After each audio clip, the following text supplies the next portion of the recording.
Binase nga ba kay Satanas ang cartoon character na ito na dahilan upang sumikat yung palabas?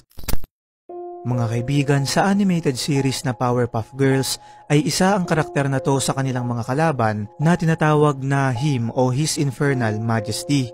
Nakakatawa mang isipin na gagawin nating halimbawa ang isang palabas na pambata, pero alam nyo bang may isang teorya dito na ang karakter nga daw na ito ay representasyon ni Satanas na sinadyang ipalabas sa Season 1 ng The Powerpuff Girls bilang kasunduan ng Cartoon Network franchise at ni Lucifer nang sa ganon ay maging matagumpay yung show. Ang nakakapagtaka dito ay noong una itong pinalabas taong 1998 ay nakakuha agad ito ng pinakamataas na rating sa buong kasaysayan ng Cartoon Network.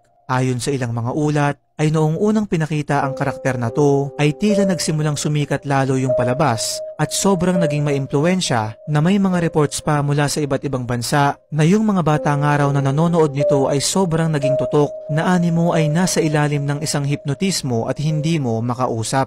Dun sa palabas ay tinuturing din siya bilang ang pinakamalakas na kalaban ng tatlo at binansagang isa sa pinakanakakatakot na karakter sa kasaysayan ng Cartoon Network. Ikaw kaibigan, isa ka rin ba sa nagkaroon ng kakaibang pakiramdam nung pinapanood mo ito nung ikaw ay bata?